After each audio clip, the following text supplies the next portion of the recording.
तिब्बत के लामा योगी की कहानी में आप सभी का फिर से एक बार स्वागत है। आज मेरे जीवन का एक बहुत ही महत्वपूर्ण दिन था, क्योंकि आज मैं कपालिकों की शव साधना का प्रत्यक्ष साक्षी बन रहा था।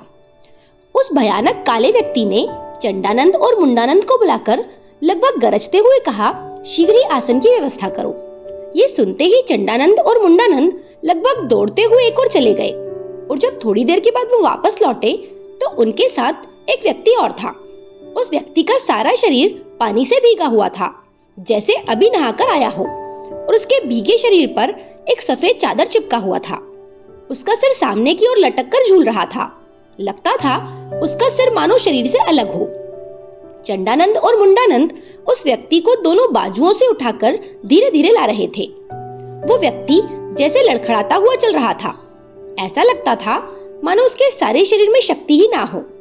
वास्तव में उस व्यक्ति के शरीर में शक्ति का अभाव था और पूर्ण रूप से प्राणहीन था। वो एक तरह से चेतना शून्य। वो एक शव था, शव के सिवाय और कुछ नहीं था। दोनों उस शव को अपने कंधों पर उठाए चले आ रहे थे। वही शव आसन था उस दैत्याकार व्यक्ति का। पिशाचिनी जैसी औरतों का नाचना और मदिरापान करना बंद हो गया था। अब वे सभी शांत भाव से खड़ी थी अपने अपने स्थान पर।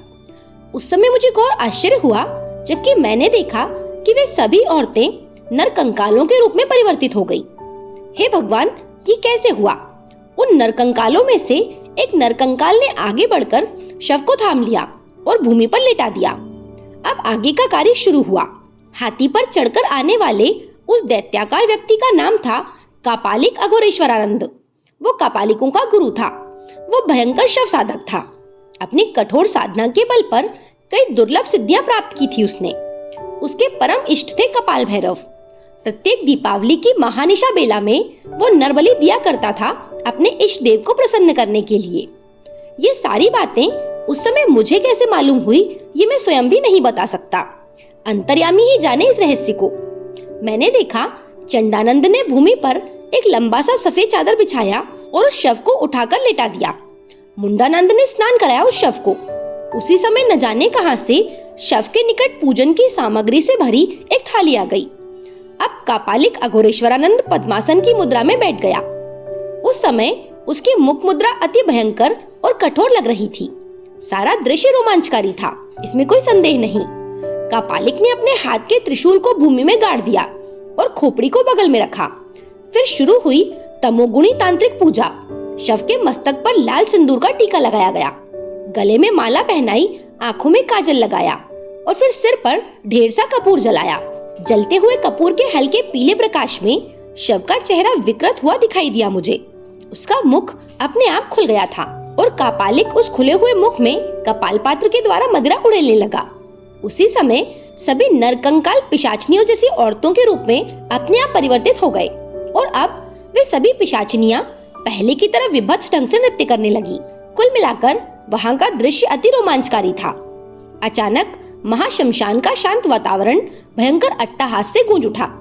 वो अट्टहास शव ने किया था, मुझे ऐसा प्रतीत हुआ, लेकिन उस भयंकर अट्टहास का प्रभाव कापालिक पर नहीं पड़ा।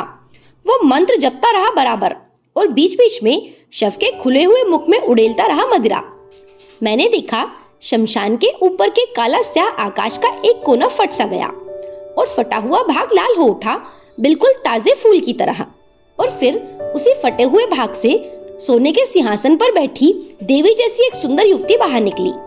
सिंहासन तो तेजोमय था ही, इसके अतिरिक्त स्वयं उस देवी के सारे शरीर से दिव्य आभा प्रकट हो रही थी। उस देवी की मुखाकृति इतनी सुंदर और आकर्षक थी कि मोहाविष्ट सा हो गया मैं। वो लाल रेशमी साड़ी पहने हुए थी। उसके मस्तक पर सिंदूर का गोल टीका लगा था। गले में विभिन्न रत्नों की मालाएं थी। मंद मंद मुस्कुरा रही थी वो देवकन्या जैसी बाला। उसका सिंहासन धीरे धीरे नीचे उतर रहा था और अंत में एक स्थान पर आकर रुक गया। अरे ये क्या? सिंहासन के आकाश में रुकते ही सभी पिशाचिनी सुंदर युवती के रूप में परिवर्तित हो गईं और उस देवी की ओर हाथ उठाकर प्रणाम करने लगी। देवी कभी उन युवतियों की ओर तो कभी शवासन पर बैठा कापालिक की ओर देखती रही। कापालिक अपनी साधना में पूर्ण मग्न था और अपने स्थान पर शव हिल रहा था बराबर। बीच बीच में जब अपने आप उसका मुख खुलता तो उसके खुले हुए मुख में वो मदिरा उड़ेल देता। नृत्य करती हुई युवतियों का हाथ अब न जाने कहां से सुगंधित पुष्पों की मालाएं आ गईं और वे सभी अपनी अपनी मालाओं को आकाश की ओर उछालकर देवी को पहनाने का प्रयत्न करने लगी। आकाश में देवी तो बहुत दूर थी, लेकिन आश्चर्य तो इस बात का था कि सभी मालाएं देवी के गले में पड़ती जा रही थी। सहसा वो शव घोर चीत्कार कर उठा और वहां विशाल शरीर वाले अनेकों मांसखोर पक्षी अपने अपने बड़े बड़े डैने फैलाए चक्कर काटने लगे। वो दृश्य बड़ा ही भयंकर था। सहसा आकाश में देवी का गंभीर स्वर गूंज उठा। वो मधुर और कोमल वाणी में कह रही थी, ए अघोरेश्वरानंद, तू आज अमावस्या की महानिशा बेला में जो कठोर और दुर्लभ शव साधना कर रहा है, उसके तमोगुणी प्रभाव से मेरे लोक में हलचल मच गया है। वहां के निवासी अशांत हो उठे हैं और लोग त्राही त्राही कर रहे हैं। इसलिए मुझे विवश होकर दिव्योत पद से यहाँ आना पड़ा। मैं जानती हूँ तू मेरा प्रत्यक्ष दर्शन का अभिलाषी है, लेकिन ये कैसे संभव है? योगिनियों में श्रेष्ठ टाह विद्या हूँ मैं। भूमंडल की सीमा में प्रवेश नहीं कर सकती। मेरी अपनी मर्यादा है। मैं अपनी मर्यादा का उल्लंघन नहीं कर सकती। थोड़ा रुकने के बाद देवी की वाणी फिर सुनाई दी। तेरी साधना के आकर्षण के वशीभूत हूँ मैं। बोल, क्यों मेरा प्रत्यक्ष दर्शन चाहता है तू? ये सुनकर घोर गर्जन करता हुआ वो भयंकर कापालिक आकाश की ओर मुख उठाकर बोला, माँ, मैं जानता हूँ तुम महायोगिनी टाह विद्या है। ये भी जानता हूँ कि कपालिनी के रूप में कापालिक संप्रदाय की अधिष्ठात्री तू ही है। वैसे तो भूसीमा के बाहर आकाश पटल पर तेरा दर्शन कर ही रहा हूँ। भले ही प्रत्यक्ष प्रकट ना हो मेरे सामने, लेकिन दीर्घकाल से जिस अभिलाषा और जिस कामना को अपने हृदय में संजोए हुए हूँ, उसे तो साकार कर दे माँ। बस मैं यही चाहता हूँ तुझसे। बोल, कौन सी अभिलाषा और कौन सी कामना है तेरी? देवी की गंभीर वाणी सुनाई दी। इस संसार से हमेशा के लिए मुक्त होकर तुम्हारे निज लोक को प्राप्त करना चाहता हूँ। विगलित स्वर में याचना की उस कठोर कापालिक ने। देवी का उत्तर था, नहीं, ये अभी संभव नहीं है। पर क्यों माँ? क्या मेरी साधना में कोई त्रुटि रह गई है? असीम करुणा का भान था कापालिक की उस वाणी में। अभी दिव्योत्पद प्रशस्त नहीं है तुम्हारे लिए। इतना कहकर अंतर्ध्यान हो गई वो रहस्यमय देवी, और देवी के विलुप्त होते ही सारे विकट, विभत्स और अविश्वसनीय दृश्य भी विलीन हो गए न जाने कहां। ना नृत्य करने वाली युवतियां थीं, ना खूनी आकाश था, और ना तो था वहां उड़ते हुए मांसखोर पक्षी। उस शांत निस्तब्ध शमशान के वातावरण में यदि अस्तित्व था तो केवल भूमि पर पड़े निश्चेष्ट शव का, और उसके साथ ही उस पर आसीन कापालिक अघोरेश्वरानंद का। मैं अभी कुछ सोचने समझने का प्रयत्न ही कर रहा था कि सहसा शमशान के उस नीरव और निस्तब्ध वातावरण में निश्चेष्ट पड़ा वो शव चीत्कार कर उठा, छोड़ दो, मुझे जाने दो, मेरी आत्मा को मुक्त कर दो। पिछले 500 वर्षों से तुम मेरी आत्मा को मंत्राविद्ध कर मेरे शव का उपयोग अपनी तमोगुणी साधना के लिए कर रहे हो।